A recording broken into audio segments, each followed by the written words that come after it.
김양의 아나운서 박영영입니다. 지난 시간에는요, 저희가 동성애 문제 중에서도 가장 큰 문제라고 할 수 있는 이 질병, 에이즈 문제에 대한 이야기를 나눠봤는데요. 오늘도 그 두 번째 시간 이어가도록 하겠습니다. 수동 연세요양병원 원장이시고요. 현재 보건복지부 산하 의료기관 평가인증원에서 심의위원으로 계시는 염한서 원장님 모시고 이야기 들어보도록 하겠습니다. 박수로 맞이해주세요.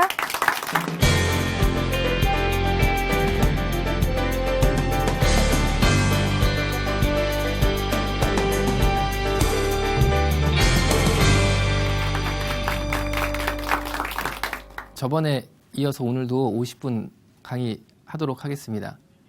전번에 강의 들으시고 또 관심을 많이 가져주신 것 같아서 이제 기쁘게 생각합니다. 지금 이제 말씀 올릴 거는 이 성소수자들, 특별히 그 중에서도 남성 간의 학문 성관계를 하는 동성애자들이 굉장히 이렇게 네트워킹이 잘 돼 있어요. 사실은 네트워킹이 잘 돼 있고 굉장히 이렇게 막 서로 연락이나 정보나 굉장히 빠릅니다. 그래서 그거를 잠깐 좀 설명을 드리려고 합니다. 요거는 그분들이 주로 사용하는 어플 중에 한 개예요. 그분들이 주로 사용하는 게 어플이 몇 가지가 있는데 우리도 카카오톡, 페이스북 이런 식으로 몇 개가 있잖아요. 그 중에 하나인데 이 어플을 보시면요. 자기 소개를 쫙 올려요. 그러면은 그 사람을 찾는 거예요. 찾는 거. 몇 킬로 떨어져 있다. 이것까지 위치 추적이 다 되는 어플이에요. 그런데 이거는 뭐냐면은 16남이라고 써 있잖아요. 16세 남자애가 자기 소개를 올린 글인데 보면은 4.4km 떨어져 있다고 돼 있잖아요. 이 어플을 당시에 작동시켰을 때 4km 밖에 얘가 있었던 거예요. 이런 식으로 서로 위추적이 돼요. 그리고 자기 소개가 뭐냐면요. 16남인데 슬림은 자기 날씬한 체형이라는 거거든요. 이 동성애자들이 쓰는 표현들이 있어요. 슬림은 날씬한 사람, 베어형은 근육질, 곰, 뭐 그런 식으로 이렇게 있습니다. 그리고 꼰대는 아저씨 스타일, 배 튀어나오고 약간 좀 아저씨 스타일을 꼰대라고 그러고, 이 좀 자기 나름대로 이렇게 은어 비슷한 게 있는데, 이 친구는 슬림하니까 자기가 날씬한, 아무래도 뭐 16살짜리인데 뭐 그러겠죠. 이렇게 날씬하겠죠. 그리고 키, 몸무게 다 이렇게 있는데, 이 친구가 알바한다라고 돼 있잖아요. 알바는 뭐냐면요. 바텀 알바라고 그래가지고 자기 학문을 남성에게 파는 거예요. 그래서 그거 광고를 이렇게 올려놓고, 만나서 이제 성매매를 하자라는 뜻으로 이렇게 올려놓은 거죠. 이런 게요, 굉장히 지금 많이 벌어지고 있습니다. 요거는 다른 어플입니다. 다른 어플인데, 보시면요, 딱 띄워놓으면요, 몇 킬로에 누가 있는지 얼굴 몸매까지 다 실시간 사진으로 다 나오는데, 보세요. 양재동에서 이거를 딱 키면요, 반경 5km에 200명 나와요. 그리고 우리 어디죠? 그 많이 모인 데 있잖아요. 거기 이태원에서 켜보면 400명 나와요. 그런데 저 200명, 400명이요. 반경 5km에 이 사람들이 동성애자의 전부냐 그게 아니고 현재 접속자 수만, 현재 이 어플에 접속한 온라인 상에 있는 사람만 보통 200명, 300명 나옵니다. 그러니까 굉장히요. 이게 수가 많은데 네트워킹이 잘 돼 있어서 누가 있는지 얼굴, 몸매, 키로까지 다 나와요. 그래서 내가 딱 열어보고 마음에 들면요. 걔를 딱 찍으면은 싹 연결이 되는 거예요, 이제. 그럼 서로 대화가 되고 자기 얼굴도 보여주고 또 성매매를 하는 청소년들도 발생을 하는 거고 그렇게 운영이 되고 있습니다. 그래서 보시면요. 어떤 남학생이 가출을 했는데 가출을 하니까 먹고 자는 걸 해결해야 되잖아요. 그러니까 어떤 성인 남성이 너 우리 집에서 먹고 자라 대신에 네 학문을 나한테 줘야 된다 해가지고 1년 동안 같이 살고 살아보니까 너무 힘들어가지고 나왔는데 나와도 할 게 없으니까 아까 보여드린 어플 있잖아요. 그런데 가입을 해가지고 성매매를 하고 살다가 또 다른 어떤 성인 남성을 만났는데 이 성인 남성이 내가 HIV 감염인이거든. 너 나랑 학문 성관계를 하자 했는데 이 친구는요. 애가 어리다 보니까 HIV가 에이즈랑 같은 말인지를 모르는 거예요. 그래가지고 별거 아닌 줄 알고 그냥 막 한 거예요. 이렇게. 근데 얘가요. 성매매 단속에 걸려버렸어요. 그래가지고 이 친구랑 성매매한 사람들을 쫙 추적해가지고 부르다 보니까 에이즈 환자가 있고 어떻게 된 거냐 물어보니까 난 얘기했다. 난 HIV라고 얘기했다. 그러니까 이 청소년한테 너 저 아저씨가 너한테 HIV라고 얘기하고 성관계 했다며. 그러니까 H 뭐 들은 것 같은데 뭐. 그러니까 여러분 이게 교육을 잘 시켜야 됩니다. 교육을 잘 시켜야 돼요. 아니 그리고 에이즈 환자가 솔직히 돈 그거 여기 자료 있잖아요. 1시간에 3만 원 받고 애들이 그래요. 1시간에 3만 원 받고. 그 3만 원 주면서 야, 나 에이즈 환자인데 너 나랑 한번 할래? 그러면 누가 해? 그렇잖아요. 아무리 애들이 어리다 하더라도 철이 없어 누가 해? 그렇잖아요. 그러니까 교묘하게 나 HIV 감염인이거든? 이러면 애들이 모르니까. 여러분도 모르는 사람 많을 거예요. 아마 HIV 감염인이 에이즈구나. 이거 처음 알은 분도 있잖아요. 그러니까 그런 식으로 이걸 약간 악용해가지고 하는데 그 이유가 뭐냐면 아까 제가 전번 시간에 말씀드린 그 후천성 면역 결핍증 예방법에 의하면은 고의적으로 이거를 감염시키면은 처벌을 받는데 말하고 했으면은 무죄야. 말하고 했으면. 고의가 아니잖아요. 그건 서로 동의를 한 거니까. 그러면은 나 에이즈인데 너 나한테 3만 원 줄 테니까 하자. 이름은 누가 해? 그러니까 나 HIV 감염인인데 나랑 할까? 그러면 애들은 몰라가지고 그게 뭔지 모르는 거 이제. 그럼 나중에 걸려도 무죄가 되니까 나 얘기했다. 뭐 이렇게 돼버리니까. 그러니까 이런 것도요. 좀 우리가 성교육할 때 좀 이야기를 해야 되는 것이 아니냐. 그런 생각을 하게 됩니다. 차별금지법이 미국 같은 경우는 통과를 했어요. 미국 같은 경우는 통과를 해가지고 운영이 되고 있는데 지금 우리나라도 이거를 막 계속 그냥 국회에 올려가지고 통과시키려고 하고 있잖아요. 그런데요. 이게 운영되고 있는 나라의 실태를 좀 봐야 된다. 과연 이것이 악용되는 사례는 없는지 부작용은 없는지 그런 까지 면밀히 우리가 좀 보고해야지 얼마 전에 외국에서 했다고 우리도 같이 하자. 이거는 좀 위험할 수 있다. 내용을 보시면요. 저 위에 보시면은 부부인데 얼굴이 벌써 딱 좋잖아요. 천사잖아요, 벌써. 아주 그냥 신앙심이 좋고 그냥 기도하는 그런 부부거든요. 빵집도요. 조그맣게 큰 빵집도 아니고. 그런데 어느 날 이제 남성 둘이 우리 동성 결혼을 하는데 축하 케이크를 만들어 달라. 3단 케이크를. 그래서 동성 결혼 누구 이름 쫙 적잖아요. 남자 이름 둘. 만들어 주세요. 그러니까 솔직히 빵집 입장에서야 하나라도 팔면 좋죠. 팔면. 그런데 이분들이 신앙생활 하다 보니까 우리는 좀 그렇다. 우리는 좀 그렇고 어차피 빵집 동네에 많으니까 다른 데 좀 가시는 게 좋겠다라고 잘 말씀드렸거든요. 그리고 갔는데 경찰에 고발을 했어. 왜? 차별했다고. 차별금지법. 벌금이 1억 4천만 원이 나왔네. 빵집 문 닫고요. 저 두 부부가요. 쓰레기 줍고 산대요. 이게 우리가 1억 4천만 원 내고 가게 문 닫을 일인가 과연 그렇잖아요. 과연 그럴 일인가? 두 번째는 뭐냐면요. 저분도 얼굴이 좋잖아요. 아주 그냥 선해 보이잖아요. 여자분이. 이 부부도 아주 이제 신앙생활 잘하는 부부인데 어느 날 유치원에서요. 공립 유치원을 다니니까 딸이 5살이에요. 5살. 동성애를 가르친다는 거예요. 동성애는 이런 것이다. 그 외국 같은 경우는요. 학문 성관계, 구강 성교 같은 동성 성관계하는 방법을 애들한테 막 가르쳐요. 이렇게. 아니 교과서에 있어요. 막 그 그림도 있고 막 가르치는 거예요. 근데 우리가 좀 그렇잖아요. 솔직히 좀 그렇잖아요. 애들 5살 막 이런 애들이 좀 아무리 좀 그렇지 않습니까? 그러니까 이 부모님이요. 전화를 한 거예요. 유치원에. 선생님 진짜 죄송한데 오늘 우리 애가 가서 좀 그런 거 배우면 좀 그렇습니다. 좀 이해해 주십시오. 오늘 집에서 우리가 좀 좋은 거 가르칠 테니까 양해 부탁드립니다라고 그랬는데 학교에서 이 부모를 경찰에 고발해서 수갑 차고 백차 타고 경찰서 들어가 버렸어. 차별했다고. 이게 우리가 수갑 찰 일이에요, 이게? 좀 그렇잖아요, 이거는. 그리고요, 차별금지법 때문에 저격당하는 사람들은 다 예수 믿는 사람들이야, 다. 다 예수 믿는 사람들만 이거 막, 그런 이유 때문에 막 1억 4천만 원 내 경찰서 끌려가. 그러니까요, 교회가요, 완전히 그냥 막 꼼짝을 못 하는 거예요. 요거는 제 주변에 에이즈 걱정을 하는 내가 감염된 것 같다라고 걱정한 분이 있는데 이분이 또 사는 게 좀 어려워요. 그래가지고 이제 연락을 주셔가지고 약값이 이게 치료를 받아야 되는데 걱정이 된다. 얼마 정도 드냐라고 해가지고 제가 잘 아는 감염내과 선생님이 계시거든요. 과장님이 계시는데 이 병원은 돈 많이 병원도 아니고 공공의료하는 병원이에요. 막 노숙자 진료하고 이런 데예요. 그러니까 여기랑 그분하고 잘 맞을 것 같아요. 환자분하고. 그래가지고 제가 그 과장님한테 이 환자를 딱 의뢰를 드리려고 문자를 드렸어요. 과장님, 한 달에 에이즈 약값이 얼마 정도 듭니까? 내 주변에 좀 우려하는 분이 있다. 약값에 대해서. 그러니까 이 과장님이 문자를 딱 주셨는데 60만 원 드니까 일단 보내달라는 거예요. 그럼 여러분 60만 원 그럴 수 있지 싶지만 결론적으로 말씀드리면 600만 원이라는 뜻이에요. 600만 원. 에이즈 환자 치료비가 딱 나오면요. 90%는 국민건강보험공단에서 그 병원에다가 진료비를 확 줘버려요. 그러면은 600만 원 중에 540만 원은 벌써 한번 지원해 준 거예요. 이제 국가에서. 그거 누구 돈이에요? 다 우리 세금이에요. 우리 세금. 우리 세금이잖아요. 한번 지원이 됐어. 그럼 이 환자분은 10%인 60만 원만 딱 내고 병원에서 60만 원짜리 영수증을 받아가지고 오는 거거든요. 이거를 가지고 보건소로 가면요. 현찰로 바로 줘버려. 결국에 100% 지원인데 에이즈 약값 지금 요 문자대로 600만 원, 공공의료한데도 600만 원. 이것만 드냐 그게 아니고요. 합병증에 따른 치료 비용, 또 에이즈 검사 잘 받아야 되거든요.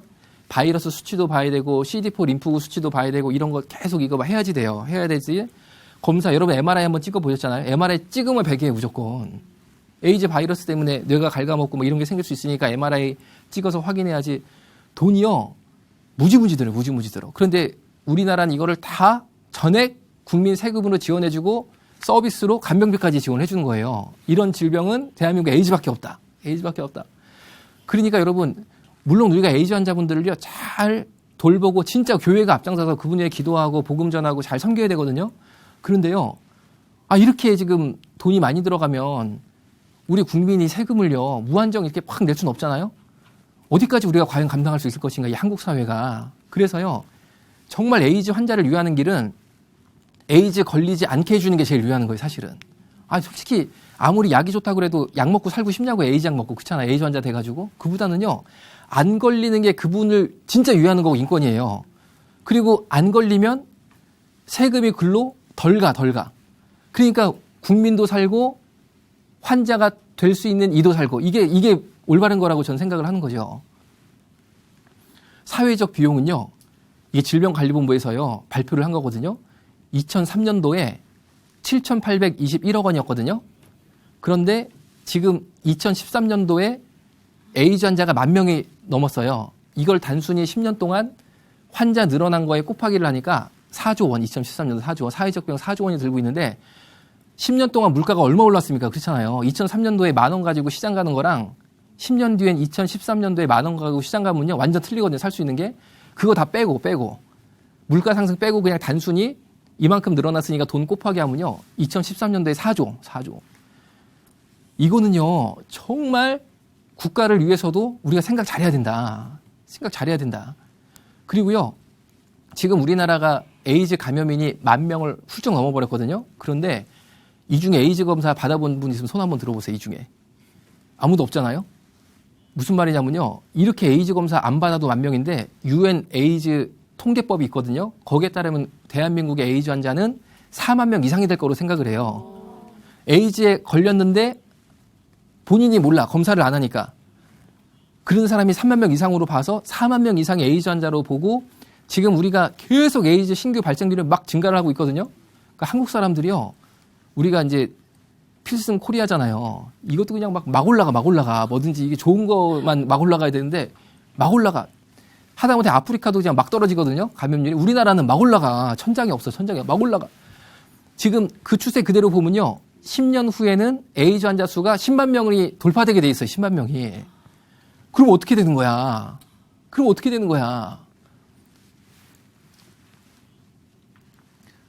그런데 지금 성소수자 단체 그리고 에이즈 단체들이요. 이런 지원을 받고 있음에도 불구하고 국립 에이즈 요양병원을 만들고 자기들을 취직시켜달라는 거예요. 그런데 그분들이 원하는 그 베드 수라든지 이런 게 있거든요. 그걸 제가 가만히 기사를 통해서 보니까 한 200억 들어가요. 200억. 다 우리 세금이야. 우리 세금. 국민 세금으로 200억 들여서 그럼 노후 보장 다 되는 거죠. 이제. 어차피 치료비 다 무료니까. 그리고 몸이 좀 괜찮을 때는 직원 취직해가지고 돈 벌고. 현재도요. 하여튼 오늘은 모르겠어요. 하여튼 제가 경험한 거는 에이즈에 걸렸는데 아까 제가 말씀드렸잖아요. 몸이 좀 멀쩡해가지고 간병사로 취업을 시켰다고 그랬잖아요. 그 친구들이요. 하루에 간병사 일당으로 약 17만 원 정도를 받았어요. 16만 원, 17만 원. 그런데요. 그것도 부족하다고 그래가지고 제가 한 달에 제 현찰로 20만 원씩 더 지원했어요. 기숙사도 주고 하루 세끼 식사도 다 제공해요. 다. 그러니까 20만 원 현찰 지원하고 기숙사하고 식사 제공한 거 뭐 제가 알아서 한 거지만 그 16만 원, 17만 원 되는 일당이요. 대한민국 최고 간병사 대우거든요. 그거는 우리 세금으로 다 내고 있는 거야. 다 세금으로. 그러니까요. 제가 가만히 지금 이거를 그런 거를 제가 이제 보잖아요. 보면요. 대한민국에서 노후 보장 혹은 직업 걱정 없이 잘 사는 길에 에이즈에 걸리는 것밖에 없는 것인가 과연. 치료 다 해주지? 그리고 몸 좀 괜찮으면은 취직시켜가지고 막 십몇만 원씩 그 대한민국 간병사 중에 최고 비싼 월급 주면서 그렇게 또 일하게 하지? 그러니까 이게 좀 헷갈리는 거예요. 제가 보면은 식당에 일하는 우리 어머니들 한 달에요 140만 원 받고요. 얼마나 그냥 진짜 막 그냥 이른 아침부터 저녁까지 막 이거 하시고 저분은 건강해서 저렇게 살아도 되고 저분이 낸 세금은 이게 에이즈라는 게 사실 성관계로 다 100% 감염이 되는 거거든요. 그럼 성관계를 통해서 에이즈 감염되면은 이게 더 괜찮아지는 건가 이게? 그리고 우리 평생 열심히 일하고 살아도요 노후 보장 잘 안 되고 요양병원 입원하려면 되게 부담되잖아요. 그런데 제가 무슨 생각까지 언뜻 들었냐면요. 그냥 생각만 들은 거예요. 생각만. 나이 70이 돼서 에이즈에 내가 일부러 걸려 예를 들어서 그러면은 잠복기라고 무증상기가 10년이거든요. 80까지 아무 증상이 없거든요. 그러면은 70에서 일부러 에이즈 걸리면 그냥 무료네? 요양병원 입원하면 다 대주고 좀 뭐 그런 건가? 약간 이게 좀 뭔가 그런데도 이분들은 거기다 부족해가지고 국립 에이즈 요양병원 건립하고 우리를 직원으로 채용해달라 이거니까 좀 지금도 좀 제가 볼 때는 참 우리가 열심히 해가지고 전 잘하는 면이 많이 있다고 보는데 좀 부족해가지고 더 막 그러시니까 이거 좀 어디까지 과연 이게 좀 필요한 것인가 지원이. 다음 보겠습니다. 제가 이건 고발당한 거. 제가 이제 고발당한 이유가 조금 있으면 설명이 나오는데 이거를 보여드리는 이유는요. 제가 이제 올해 초에 4가지로 성소수자 단체하고 또 에이즈 단체한테 고발을 당해서 다 무혐의 나왔거든요. 이거를 보여드리는 이유가 뭐냐면요. 줄 끈 게 어떤 내용이냐면은 제가 그 얘기를 한 거예요. 저희 병원이 아까 말씀드린 그런 이유로 대한민국에서 유일하게 에이즈 환자를 돌보는 요양병원이 됐는데 그건 저희가 무슨 특혜를 받은 게 아니고 다른 병원이 다 안 하고 우리만 하니까 자연스럽게 여기 오셨던 것 뿐이거든요. 그런데 이 친구들이요. 환자 한 명이 14일 동안 치료 잘 받다가 돌아가셔요. 그러니까 그 환자 죽음을 계기로 수동연세요양병원이 인권 침해가 있다. 그러니까 저기를 없애버리고 국립 에이즈 요양병원을 만들어서 우리를 직원으로 채용시켜다 이런 주장을 막 해서 제가 그걸 알렸어요. 뭐 이런 얘기도 하고 알리니까 그분들이 저를 고발한 거예요. 뭘 고발했냐면 우리는 국립 에이즈 요양병원 설립을 요구한 적도 없고 직원 채용을 요구한 적도 없는데 염한섭이라는 사람이 악의적으로 지금 얘기하고 있다라고 고발했는데 당연히 무혐의가 났는데 저 빨간 줄 긋은 거 보세요. 고소인이 그 성소수자 단체거든요. 고소인이 제출한 자료를 본다 하더라도 고소인 스스로 낸 자료를 봐도 고소인 스스로가 국립 에이즈 요양병원 설립을 요청하고 직원으로 채용해달라고 요청한 게 지속적으로 보인다라고 돼 있어요. 그래서 전 이해가 안 되는 게 자기들이 그렇게 요구한 게 정당하면요. 끝까지 그냥 얘기하면 돼요. 이거 정당한 일이다. 필요해서 우리가 요구한 거다 그러는데 갑자기 우리 그런 적 없다 하면서 막 고발을 하면서 자료를 냈는데 그 자료를 봐도 그렇게 얘기를 했거든요. 그러니까 이거는 좀 이해가 안 돼. 내가 고발을 당하면서도 이해가 안 되는 거 이상하다 이거 자기들 낸 자료도 이거 뭐 다 설립 요구하고 직원 채용 요구한 건데 이거는 이유가 뭘까? 나를 고발한 이유가 이거는 내 입을 막으려고 그러는 게 아니냐. 어디 가서 얘기하지 말라는 어떤 그 압력을 나한테 주려고. 왜냐면 경찰서 끌려다니고 벌써 이게 막 그런 거잖아요. 막 이게 좀 그런 게 아니냐라는 생각이 언뜻 들었는데 어쨌든 뭐 그런 내용이다. 그런 내용. 이거는요. 국립 에이즈 요양병원뿐 아니라 또 하나 지금 강력하게 팍 주장하는 게 장애인 지정. 이건 어떤 거냐면요. 현재 에이즈에 걸려서 에이즈 때문에 이런 데가 막 안 좋아졌어요. 그래서 휴유장애가 있으면요. 장애인 지정을 다 해주고 있거든요. 그런데 그게 아니라 휴유장애가 없이 보균자. 항바이러스제를 잘 먹으면 균이 억제가 되니까 몸이 이렇게 파괴되지 않잖아요. B형 간염 보균자랑 비슷한 거예요. 이런 사람들까지 다 장애인 지정해줘서 매달 장애연금 줘야 된다. 이 주장에 또. 그래서 제가요, 난 좀 이게 답답해서 제가 마음이 왠지 저는 그 얘기 듣는데 좀 이게 좀 답답해가지고 물어봤어요. 그러면은 무슨 장애인이냐? 왜냐면 이게 없으니까 장애가. 그러니까 하는 말씀이 면역장애인. 면역력이 떨어져 있으니까 면역장애인이니까 국가가 하여튼 지금까지 제가 말씀드린 혜택이랑 별도로 장애인 지정해가지고 뭐 주택 지원할 때도 혜택을 받는다고 그러고 매달 장애수당을 줘야 된다는 거예요. 야, 그러면은 다 해드리면은야 좋겠지만 우리 형편에 과연 될까? 그런 생각을 좀 하게 되는 거죠. 우간다라고 옛날에요. 제가 어릴 때만 해도 우간다가 세계에서 제일 가난한 나라로 아주 그냥 텔레비에서 맨날 나왔거든요. 그 이유가 있었습니다. 왜냐면요. 국민의 60%가 에이즈 환자였다라고 그 당시에 신문이 한겨레 신문. 우간다 전 국민의 60%가 에이즈 환자. 이렇게 보이나? 60%? 하여튼 그렇게 했는데 여기가요. 다음 보여드릴게요. 지금은요. 4%로 떨어졌어요. 4%로. 나라가 살았어요. 그래서 여러분 지금은요. 어느 언론을 봐도 세계에서 가장 가난한 나라 우간다 이건 없어졌어요. 우리 뇌리 속에서 없어졌잖아요. 왜 그러냐면요. 정말 에이즈 정책을 잘 펴서 60%에서 4%로 뚝 떨어졌네. 4%도 많긴 하지만 우리나라는 OECD 국가지만 에이즈 계속 늘어나는데 우간다도 막 떨어지니 우간다도. 그러니까 우리가 우간다보다 뭔가 지금 못하고 있는 게 아닌가. 이 수치만 놓고 보면은 그런 생각을 하게 되는데 이 우간다에서 발표한 내용이 있어요. 뭐냐면요. 콘돔 사용만으로는 에이즈 감염 예방 안 된다. 정조, 금욕 이런 어떤 성경적인 가치 있잖아요. 이거를 우리나라에서 채택해서 제도화시켜서 운영을 해보니까 에이즈 감염이 떨어지더라. 여기는요. 나라가 망할 뻔했기 때문에 목숨 걸고 한 거예요. 목숨 걸고. 그런데 그 목숨 걸고 방법을 찾아보니까 콘돔 가지고 안 되더라. 성경에서 말하고 있는 한 남자가 한 여자를 만나서 서로 충성하는 거. 정조. 이게 돼야지만 에이즈 감염률이 떨어지는 거다라고 체험적인 발표를 하게 돼요. 왜 그러냐면요. 저는 이게 진짜 되게 답답한 게 지금요. 뉴스나 모든 매체가요. 콘돔 사용하면은 에이즈부터 시작해서 모든 성병 예방된다. 안전한 섹스를 할 수 있다.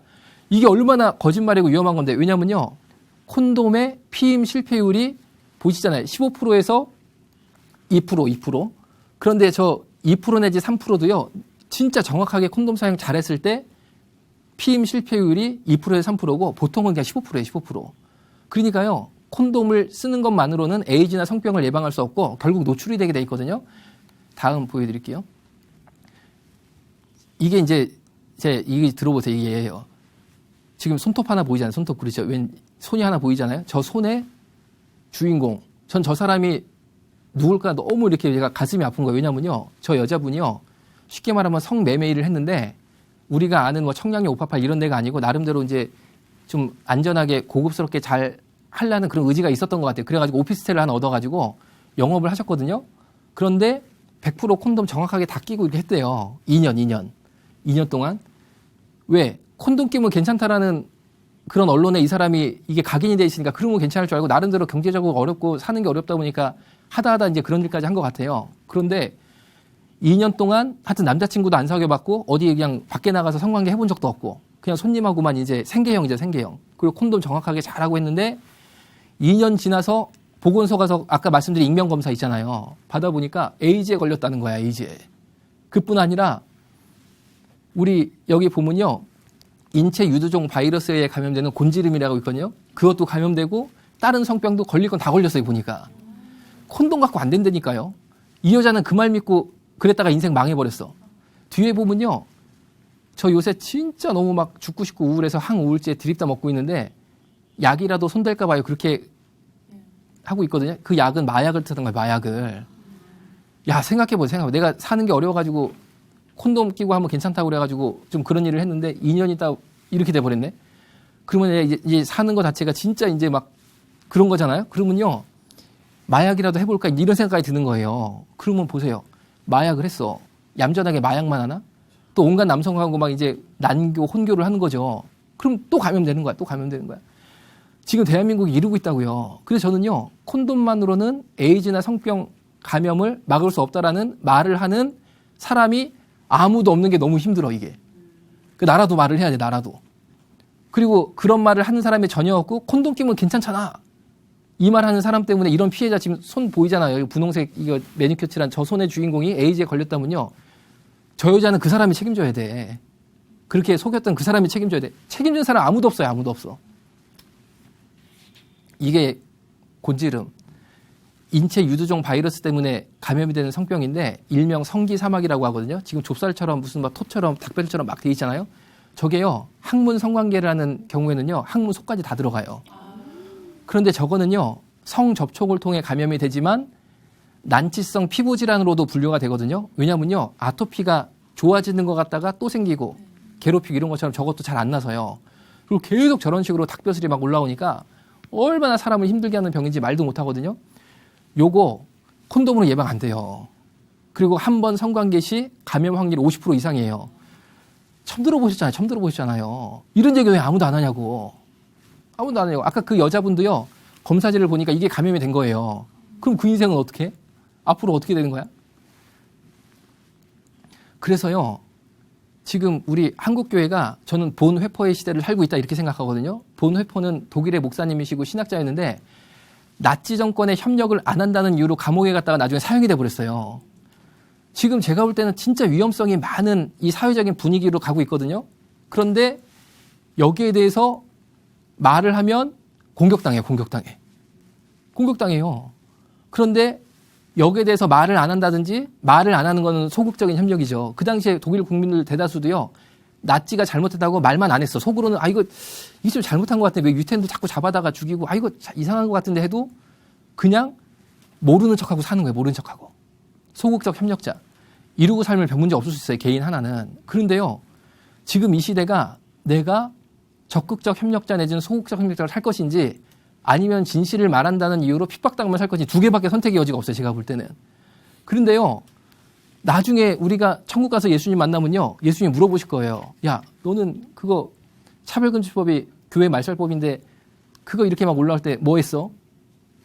왜 반대 안 했어? 그러면요. 제가 저 자신한테 한번 물어본 거예요. 저 자신한테. 저도 솔직히 그냥 얌전히 살면 편해. 인생 사는 거 편해요. 이렇게 강의 안 나다니면 편하다니까요. 내가 이 강의하면 또 이거 듣고 얼마나 날 또 잡아먹으려는 사람이 많이 생기겠어. 그렇잖아요. 내가 뭐 거짓말한 거 아무것도 없는데 다 보여드리지 않다. 자료 보여드리고 얘기하는데.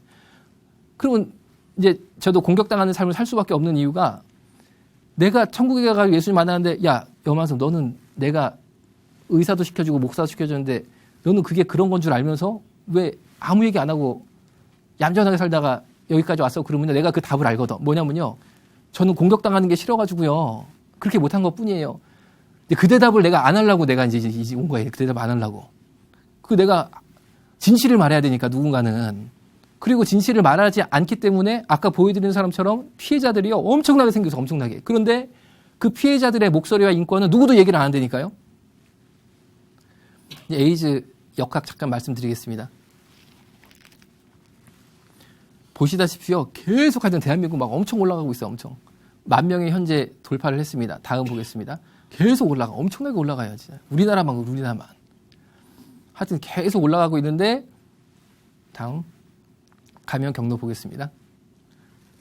성관계를 통해서만 현재 감염이 되는 걸로 확인 경로가 확인된 경우에는요. 100% 성관계 100%. 작년도 그렇고 재작년도 그렇고 계속. 그러니까 에이즈는 지금 현재 성병이다라고 볼 수 있는 거예요. 성병이다. 그리고 혈액제제로 인한 감염은 2007년 이후로 한 건도 없었고 다음 보겠습니다. 그리고요. 남자가 한 93% 정도 되고 여자가 한 7% 정도 돼요. 지금 에이즈 감염인 중에. 그러니까 절대 다수가 남성이 많고 또 에이즈 감염의 주 진원지는 남성 동성애자들이에요. 요거는 조선일보에서 저희 병원 취재 왔을 때 자료 사진 찍고 이거 신문에도 난 건데 요것도 제가 사실을 이제 말씀드리는 거예요. 뭐냐면요. 남성 동성애자들이 주로 이제 에이즈 감염자 오시잖아요. 근데 왔는데 이분도 편마비라 가지고 불편한 분이거든요. 그런데 온 첫날 딱 봐가지고 자기 마음에 드는 남자를 찾아가서 성관계를 하는 거예요. 첫날. 이틀도 안 걸려. 이틀도. 첫날 하는데 어떻게 하냐면요. 우리는 회진을 쫙 돌잖아요. 의사든 간호사든 병실을 라운딩 돈다고 그러잖아요. 쫙 도는데 이불을 뒤집어 썼는데 병실에서 이게 앞만 봐도 1인분이 아닌 거예요. 이게 1인분과 2인분의 정의는 명확히 뭐 의학적으로 없지만 딱 봐도 이게 있잖아. 이게 너무 큰 거야. 이게 동그라미가 이게 무덤 같은 게. 아이고 이상하다. 이거는 좀 이상한 거다. 해서 벗겨보니까 아이고 이게 3D 리얼 동영상을 봤네. 그래서 이게 못하게 이제 말린 거죠. 왜 못하게 말렸느냐. 내가 뭐 동성 간에 성관계하는 거를 무슨 막 윤리적으로 내가 막느냐. 그게 아니고 저는 이제 의사잖아요. 그거 왜 못하게 하냐면요. 에이즈 바이러스가 한 가지 종류가 아니에요. 사람마다 다 틀리거든요.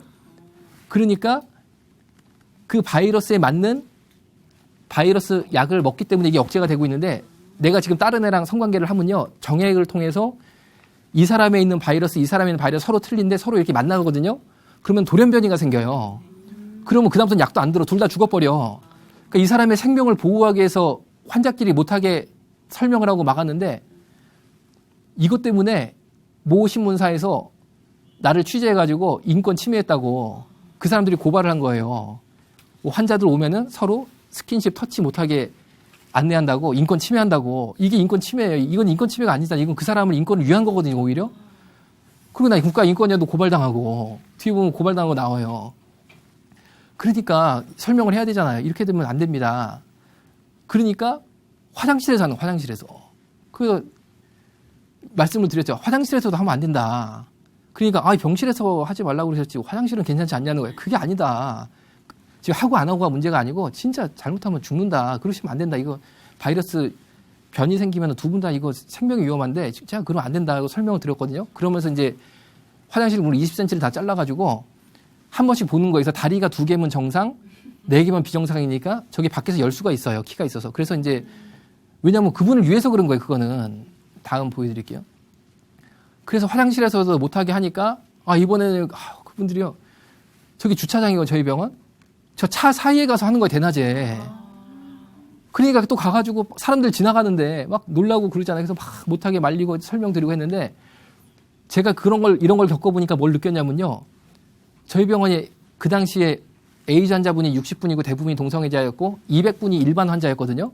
일반 환자는 그런 적 한 번도 없어요. 이런 경우가 한 번도 없었는데 이거는 뭔가 성적 충동이 왔을 때 조절하는 데 조금 문제가 있는 것이 아니냐. 이건 좀 약간 그런 부분이 있는 게 아니냐라는 생각을 제가 하게 된 어떤 계기가 된 거죠. 다음. 그래서 이거는 일상생활에서 에이즈 바이러스가 우리한테 접촉될 수 있는 경로. 면도기 뭐 당연하겠죠. 그리고 제가 약간 옆으로 비켜야 될 것 같은데 두 번째 게 비데. 이 비데가요. 우리가 음식점이나 숙박업소 가면 요새 비데 다들 있잖아요. 이게 동성애로 에이즈 감염되신 분들이 항문이 대부분 피가 아까 줄줄 나오거든요. 그런데 그러니까 비데를 쓸 수밖에 없어요. 왜냐면 휴지로 닦으면 다 그게 다 헐어버리고 안 그래도 안 좋은데 그렇잖아요. 얼마나 이게 안 좋으니까 비데를 쓰는데 비데를 쓰면 노즐이 쫙 나와서 물을 쏘잖아요. 그때 위에서는 피가 뚝뚝 떨어지니까 노즐 끝에 에이즈 감염이나 혈액도 오고 바이러스도 묻어요. 그 다음에 이제 그분이 나오면 바로 누가 또 들어가잖아요. 기다리고 있다가 그만 바로 들어가시면 그분이 또 비데를 쓰잖아요.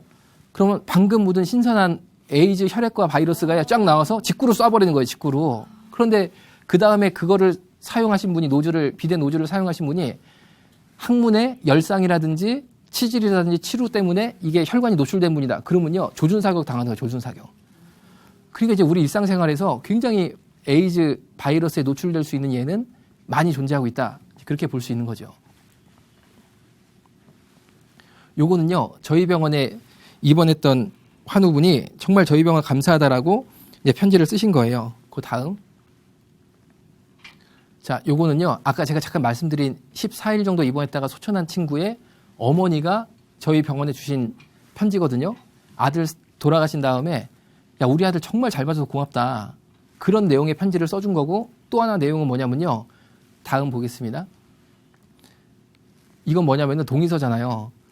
이 친구가 딱 죽으니까 그 친구 살아있는 14일 동안은 단 한 번도 전화 내지는 문병조차 없었던 성소수자 단체 그리고 에이즈 단체가요. 이 친구가 딱 죽으니까 그 다음부터 이 친구 뭐 추모제한다 막 이러는 거 이제.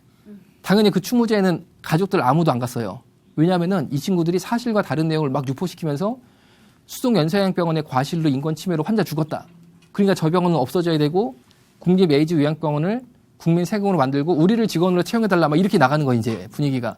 근데 어머니가 그 친구들 얘기를 접하고 나서요. 완전 그게 사실과 틀리니까 야, 왜 엄마한테 사실 확인을 한 번도 안 한 사람들이 사실과 다르게 이렇게 우리 아들 일을 유포시키냐. 더 이상 사실과 다른 일을 유포시키지 말아라. 기자회견하지 말아라.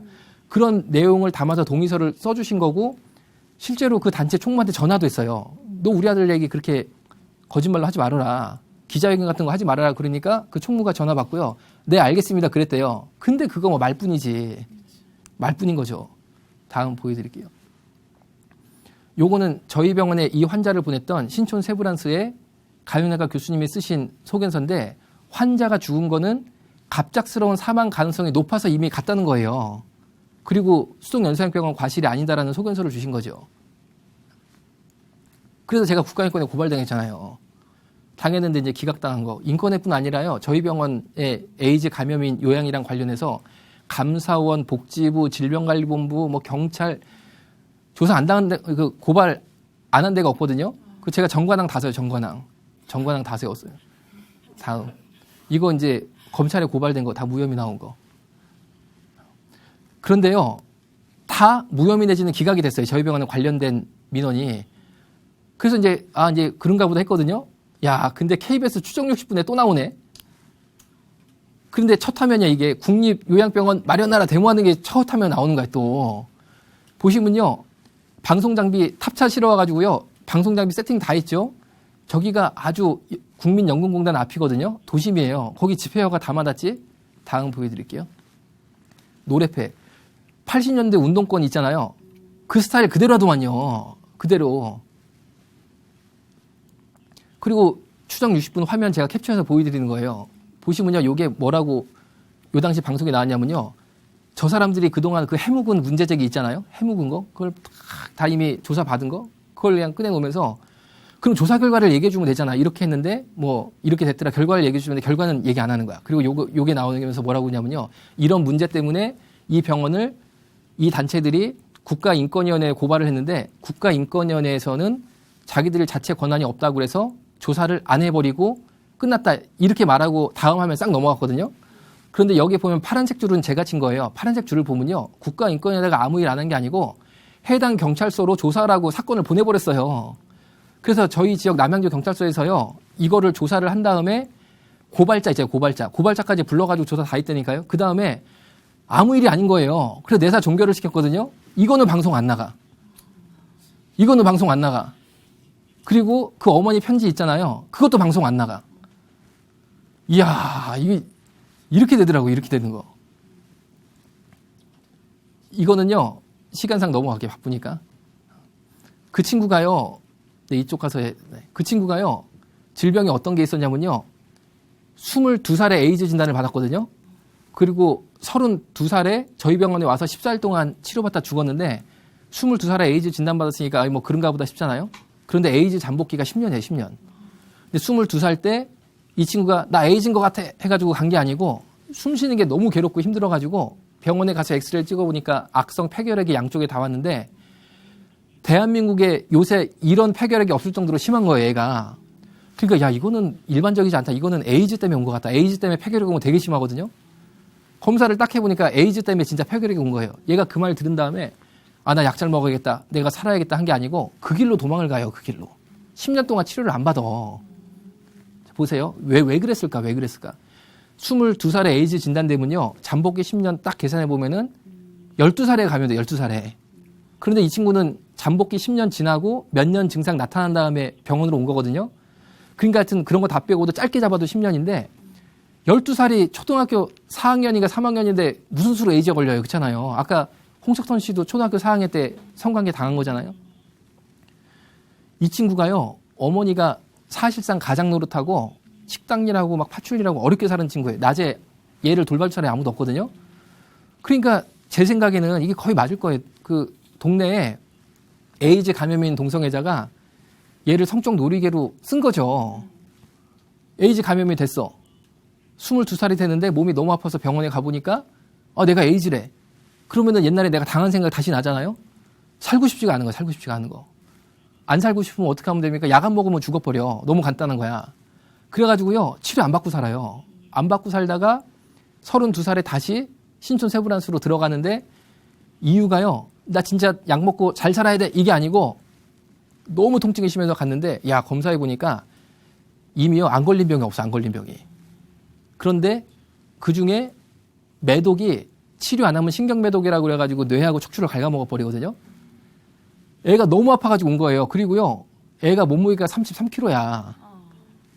장이 막혔어. 장이 막혀버렸어. 그리고요, 항문을 더 못 쓰니까 인공항문을 달아야 되는 거예요. 인공항문 달고 저희 병원에 온 거예요. 그리고 14일 정도 치료 잘 받다가 소천하게 되신 그런 건데, 이거 가지고 이제 그 단체는 딱 잡은 거죠, 이제. 다음 보여드릴게요. 그래가지고요, 이 저희 병원 앞에 와서 이렇게 데모를 하는 거예요. 저희 병원 앞에 와서도. 이렇게 하니까 지역사회에서 그동안 저희 병원에 에이즈 환자 있는 거 몰랐거든요. 직원들도 다 여기 에이즈 환자 있다는 거 알면요. 지역사회 내쫓아버리잖아요. 그러니까 진짜 우리가 이거 생명 걸고 비밀 유지해야 된다고 그래가지고 진짜 열심히 했거든요, 사실은. 그런데 소위 성소수자 단체, 에이즈 단체라는 사람들이 그 비밀을 다 동네방네 일부러 알리려고 온 거야. 현수막 쳐놓고 에이즈 환자 수용소 이런 식으로. 동네 소문 다 나버렸어요. 그래가지고요. 저희 주변에 있는 이장 협의체가 있거든요. 이장 협의체가요. 보건소 다 그냥 쫓아 들어갔잖아요. 저기 에이즈 환자 보는데 못하게 해야 된다고. 그리고 계속 민원 들어오는 거예요, 이제. 다음 보여드릴게요. 그리고 그래서 이제 저희 병원의 환자가 국립경찰병원으로 후송이 되게 돼요. 저희는 더 이상 이게 소문이 나가지고 어려워지니까 그럼 경찰병원 고마워야 되잖아요. 그날로 도배를 해버려요. 그날로. 그 주로. 경찰병원 안 좋다고 또 그 단체가. 그러니까요. 진짜 원하는 게 뭔지 모르겠어요. 그거 고마워야 되잖아요. 누가 이렇게 받아주고 이렇게 해준다 그러면 고마워야 되는데 그게 아니고 그냥 도배를 해버리니까. 다음. 이건 저희 병원 도배한 거. 다음. 자, 시간 관계상 요거는 넘어가고 요것도 넘어가고 이것도 넘어가고 자, 이거는요. 추정 60분 화면 보여드리는 건데 저 여자분이 PD 그리고 옆에 남자분이 에이즈 환자인데 아 에이즈 환자 진짜 치료받을 데 없다 이렇게 주장하는 남자분이거든요. 인터뷰를 좋은 공원에서 만나서 저렇게 활보하면서 걸으면서 남자가 덩치도 크고 건강해 보이잖아요. 같이 산보하면서 얘기를 했는데 다음이요. 그 다음에 이제 모 국립병원에 가보니까 그 사람이 환자복을 입고 딱 앉아있네. 그러니까 PD가 우리 인터뷰했던 그분이 여기 계십니다 하고 딱 찍은 거예요. 그러니까 저 사람이 인터뷰를 다시 한번 하게 됐는데 뭐라고 했냐면요. 병원에서 나를 입원 안 시켜. 왜? 입원 걸렸다고 입원 안 시켜. 이렇게 인터뷰를 하는데 보세요. 입원하고 있잖아요. 그렇죠? 그리고 아까 전 화면 보시다시피요. 저 사람은 입원할 필요가 없는 사람이에요. 그냥 공원에서 그냥 막 이러고 막 하고 뭐 할 말 다 하고 뭐 다니는 사람인데 입원하면 나오지를 안 해버려. 왜? 돈 내는 게 없어요. 돈 내는 게. 100% 치료비 다 대주지 간병비까지 대주는데 왜 나가냐고 왜 나가. 그리고 입원하고 있는데 에이즈 환자 차별받고 있다. 입원 안 되고 있다. 이러고 인터뷰해가지고 또 다른 막 그 어떤 여론 같은 거 만들려고 그러고 이런 모습을 제가 본 거죠 이제. 그리고 이제 국회의원분이죠. 국회의원도요. 야 이분들이 국회의원까지 막 이렇게 하나 봐. 그래가지고 국정감사 때 보건복지부 장관님께 계획 세워가지고 담당 국장 보고 내 방으로 오라고 그러세요. 그러니까 또 장관님은요. 네, 다각도로 검토해서 뭐 하겠습니다. 국립 에이즈 요양병원 만들어달라는 요구였어요. 이게. 다음. 그러니까요. 야 이게요. 야 이게 이분들이 그렇게 힘이 없고 인권 침해당하고 연약하다라는 모습은요. 제가 볼 때는 이거는 지금 보신 것처럼요. 그냥 막 대단합니다. 사실 하는 게 대단합니다. 자 그런데요. 희한한 걸 제가 또 본 거예요. 뭐냐면요. 이분들이 정말 순수 인권단체 그리고 환자단체냐. 왜 우리 작년인가 통합진보당 해산 결정됐잖아요. 그때 보니까 또 성명서 반대 성명서를 크게 내셨더라고요. 다음 보여드릴게요. 이름 쫙 올라가 있잖아요. 다음. 네, 다음. 그래서 무슨 내용인가 보니까요. 통합진보당의 3만 당원과 우리는 끝까지 함께할 것이다. 이렇게 돼 있고 박근혜 정권에 직간접적으로 협력하는 모든 세력은 독재 세력이자 인권 파괴 세력으로 뭐 파괴 세력이다. 이런 주장이에요. 이상하다. 이거 에이즈 단체고 무슨 성소수자 인권을 위한 단체라고 그러는데 박근혜 정권 얘기가 나오고 통합진보당 얘기가 나오고 이거 좀 의외더라고요 사실은. 그래서 제가요 이게 무슨 일인가 하고 조금 본 거예요. 보니까요 야 우리나라가 진짜 선진국이고 좋은 나라라는 걸 제가 깨달았습니다. 뭐냐면 막시즘이 마르크스주의고 공산주의잖아요. 매년 모임이 있더만요. 매년 아주 딱 모임이 아주 크게 있는데 네, 이쪽으로 보여요. 동그라미 친 거. 막시즘 2015년도가 올해 있었던 그분들 행사 큰 아주 동성애가 아주 중요 주제네. 중요 주제 동성애가. 다음 보여드릴게요. 자, 이거는요. 네, 이쪽으로 보세요. 이게 레프트 21이라는 잡지거든요. 레프트가 좌파. 21세기 좌파라는 잡지예요. 그런데 거기 보시면요. 무지개 속의 적색, 성소수자 해방운동가 마르크스주의 해가지고요. 우리 무지개 깃발이 동성애자들 깃발이잖아요. 거기 제일 위가 빨간색이거든요. 무지개 속에 적색이 있는데 자기들 표현이에요. 그게 마르크스주의라는 거. 마르크스주의, 공산주의가 빨간색이잖아요. 그리고 그 밑에 빨간 줄 보세요. 곽희경이라는 분이 뭐 자기가 이렇게 실명 걸어놓고 얘기한 거니까 저도 얘기할 수 있는 거죠. 성소수자 인권연대 회장이에요. 회장이고 요 당시에는 동성애자 인권연대 운영위원장이었거든요. 밑에 볼까요? 마르크스주의 관점에서 동성애에 대한 편견을 반박하겠다 그거예요. 그러니까 저분들이요. 사실 공산주의적인 시각에서 동성애 운동을 대한민국에 벌이고 있어요. 그러니까 우리나라의 동성애 운동 그리고 성소수자 해방 운동은요. 차별 금지 운동은요. 공산주의 마르크스주의를 사실 바탕으로 하고 있다는 걸 제가 알게 된 거죠. 다음이요.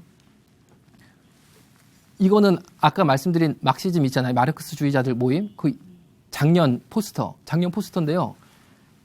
성소수자 해방운동과 마르크스주의 딱 나오잖아요. 벌써. 나오고요. 밑에가 무지개 깃발이거든요. 무지개 깃발에 제일위가 빨간색.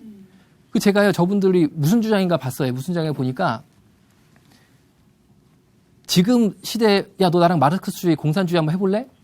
이렇게 얘기하면요. 아, 솔직히 일반 시민들 나 그거 좀 그런데 나 그거 글쎄 이러잖아요. 그러니까 그 말을 싹 빼고 성소수자 차별받으니까 야, 이거에 우리 함께 하자. 그럼 사람들이요. 다 그 말에 붙는 거예요. 야, 그거 좋은 거다. 나도 붙어야지. 제일 위가 빨간색이 사실은 마르크스주의예요. 그런데 그 밑에 주황색부터 노란색부터 파란색부터 일반 시민들은 뭔지 모르고 다 붙는 거예요. 그냥 그런 줄 알고. 그럼 마르크스주의가 뭐냐면요. 왜 성소수자들이 차별받느냐? 그거를 뭐라고 설명하냐면요. 자본가들이 공장을 지어놓고 노동자를 계속 거기다가 투입을 시켜야 되는데 남자 여자가 결혼해야지만 애가 나면 그 애를 갖다가 노동자로 쓴다는 거예요. 그런데 성소수자들은 애를 못 낳잖아요. 그러면은 공장이 안 돌아가니까 성소수자를 탄압하는 세력은 자본주의 사회다. 이 논리에. 그러면은 성소수자들 해방시키기 위해서 어떻게 해야 됩니까? 이 사회를요 깨트려 버려야 돼. 이야, 나 진짜 좀 약간 이거는 제가 볼 땐 너무 주장이 좀 과도하다. 아니 여러분 그러면요 삼성 LG가 공장 돌리려고 결혼시키나? 그리고 저도 아내를 만나 결혼하고 전 애가 셋이잖아요. 아니 내가 무슨 애를 자본주의 사회에 갖다 바치려고 우리 아내를 만나가지고 여보 우리는 자본주의 사회를 운영해야 돼. 당신 나랑 결혼해서 우리 이 사회를 한번 유지해보자. 나 그런 마음으로 나 결혼 안 했거든요. 그냥 사랑해서 결혼하고 사랑하니까 애가 난 거 자연스러운 건데 마치 무슨 막 이 사회를 유지시키기 위한 목적으로 자본가들이 막 해가지고 애를 만들고 동성애자들이나 성소수자는 애가 안 나오니까 애가 안 나오면 이 공장이 안 돌아가니까 자본주의 사회가 문을 닫으니까 그래서 탄압하는 거다. 이런 논리면은 좀 약간 이거는 받아들이기 어렵지 않느냐. 자, 그래서요. 지금까지 제가 보여드리는 거는 하여튼 제가 경험했던 거 또가 제가 그분들을 또 만나고 사실은요. 그분들이 저희 병원 나쁘다라고 기자회견을 했을 때 그 어머님이 하지 말라고 한 그 기자회견 그거를 했을 때 제가 거기 갔어요. 왜냐하면 저희 병원에서 얘기하신다고 그러니까 제가 참고를 하려고. 그리고 뭐가 이렇게 불편한 게 있으면은 제가 원장으로서 고칠 것도 있을 수도 있잖아요. 좋은 마음으로 가서 1시간 전에 가가지고요. 앉아 계신 분 전문에 제 명함을 나눠드리면 인사를 올렸어요. 악수를 합니다. 그리고 진짜 내가 모든 의견을 내가 겸손하게 받아들이겠다. 꼭 연락을 달라고 그러고 다 했는데 제가 거기서요. 지금 텔레비에 나오는 유명한 동성애자 인권 활동가라는 사람들이 있거든요. 그 사람들한테 그 자리에서 제가 집단 구타를 당해요. 내쫓김을 당하는 거예요. 내쫓김을. 그리고 제 물건을 빼앗기고. 왜냐하면 녹음한다고 빼앗기고. 야, 저는요. 인권운동하면 좋은 데인 줄 알았어요. 좋은 데인 줄. 그런데 폭력이 있고 물건 강탈하는 모습이 있고 욕이 있고 협박이 있어요. 그 자리에. 그러니까요. 제가 느낀 거죠. 그분들이 지금도 텔레비에 나와가지고 막 울면서 우리 동성애자들은 차별받고 있습니다. 핍박당하고 있으면요. 저는 이제 보면은 우스운 거예요. 왜냐면요. 아니, 나 때린 분 텔레비에 나왔네? 저분 그때 막 이렇게 해가지고 심지어 제가 들어가려고 문을 이렇게 열어야 되잖아요. 손이 들어갔는데 문을 닫아버리니까. 그때 그랬던 분인데, 요새 나오시네? 근데, 야, 이거 모르는 사람들은 보면 또 그런 줄 알 것 같다. 이제 그 생각이 드는 거예요. 그 내 물건 뺏어간 분도 유명하더라고요. 보니까 그냥 막 나오면서 그냥 막 인권 그러니까 쟤는 좀 이렇게, 이게 다 봐야 된다. 우리 국민들이. 너무 요쪽 얘기만 듣지 말고 종합적으로 다 봐야 되지 않느냐. 하지만요, 정말 아까 초도에 말씀 올린 것처럼 동성애자 에이즈 환자는 우리 한국교회가 기도하고 진짜 섬기고 도와드려야 돼요. 그리고 그렇게 하고 있고 제가 볼 때는 다만 제가 오늘 말씀드린 거는요, 제가 경험했던 거에서 이 부분은 좀 한국의 어떤 그런 운동들이 좀 과도한 것 같다라는 부분을 이번 두 번째 강의에서는 추가해서 말씀드렸던 것 같습니다. 경청해 주셔서 감사합니다.